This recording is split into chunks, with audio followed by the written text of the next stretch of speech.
हज़रत औरंगज़ेब काशी बनारस की एक ऐतिहासिक मस्जिद धनेड़ा की मस्जिद या एक ऐसा इतिहास है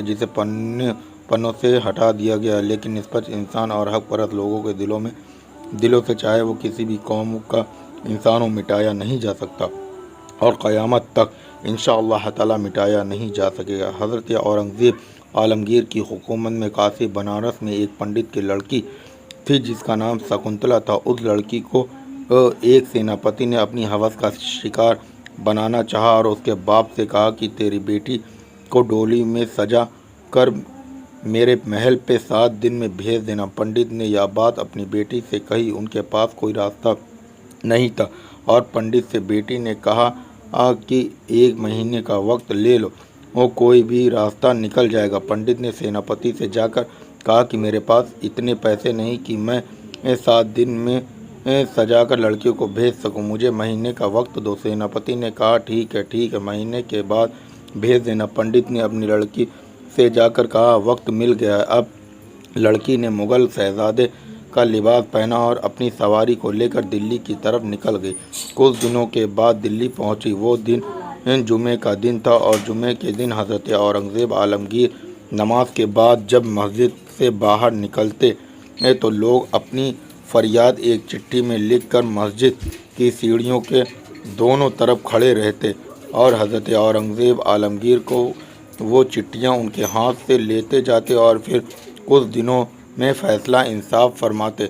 वो लड़की शकुंतला भी इस कतार में जाकर खड़ी हो गई। उसके चेहरे पे नकाब था और लड़के का लिबास पहना हुआ था।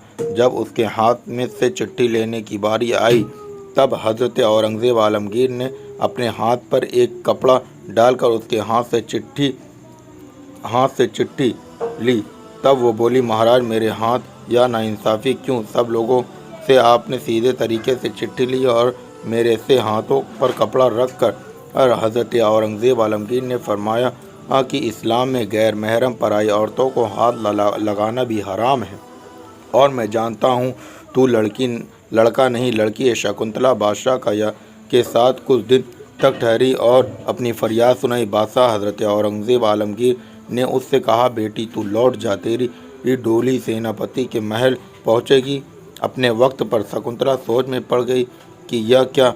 वो अपने घर लौटी और उसके बाप पंडित ने पूछा क्या हुआ बेटी? वो बोली कि एक ही रास्ता था, वो था मैं हिंदुस्तान के बादशाह के पास गई थी, लेकिन उन्होंने भी ऐसा ही कहा कि डोली उठेगी, लेकिन मेरे दिल में एक उम्मीद की किरण है, वो ये कि मैं जितने दिन वहाँ रुकी बादशाह ने मुझे 15 बार बेटी कहकर पुकारा था और एक बाप अपनी बेटी की इज्जत नीलाम नहीं होने देगा।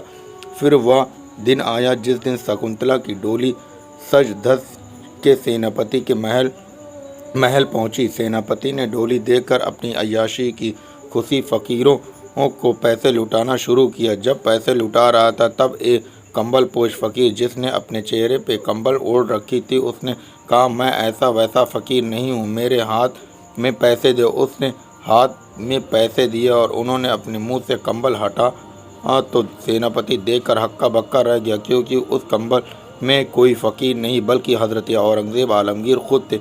उन्होंने कहा कि तेरा एक पंडित की लड़की की इज्जत पे हाथ डालना मुसलमान हुकूमत पे दाग लगा सकता है और आप हज़रत औरंगज़ेब आलमगीर ने इंसाफ फरमाया। 4 हाथी मंगवाकर सेनापति के दोनों हाथ और पैर बांधकर अलग अलग दिशा में हाथियों को दौड़ा दिया गया और सेनापति को चीर दिया गया। फिर आपने पंडित के घर पर एक चबूतरा था, उस पर चबूतरे के पास 2 रकात नमाज नफिल शुक्राने की अदा की और दुआ की, ऐ अल्लाह मैं तेरा शुक्रगुजार हूँ कि तूने मुझे एक गैर इस्लामिक लड़की की इज्जत बचाने के लिए इंसाफ करने के लिए चुना।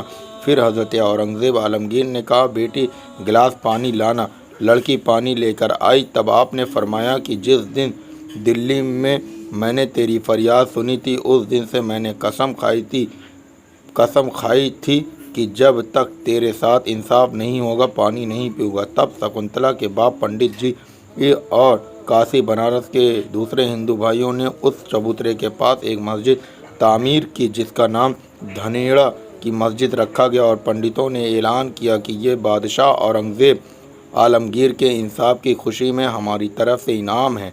और सेनापति को जो सज़ा दी गई वो इंसाफ एक सोने की तख्त पर लिखा गया था, जो आज भी धनेड़ा की मस्जिद में मौजूद है। अल्लाह हमें सच्चाई पर चलने की तौफीक अता फरमाए। दोस्तों, ये थे हज़रत औरंगज़ेब रहमतुल्लाह अलैह का इंसाफ। चाहे हिंदू होता या मुस्लिम होता, लेकिन हज़रत औरंगज़ेब आलमगीर रहमतुल्लाह ताला अलैह उसके साथ में इंसाफ करते थे। लेकिन आज लोग हज़रत औरंगज़ेब रहमतुल्लाह ताला अलैह पर बदनामी का दाग लगाने की कोशिश कर रहे हैं, लेकिन यकीन जाने यहाँ लोग उसकी शान को बिल्कुल भी नहीं घटा सकते। दोस्तों, अगर वीडियो अच्छी लगी हो तो वीडियो को लाइक शेयर ज़रूर करें और चैनल को सब्सक्राइब करें। अस्सलाम वालेकुम वरहमतुल्लाहि वबरकातुहू।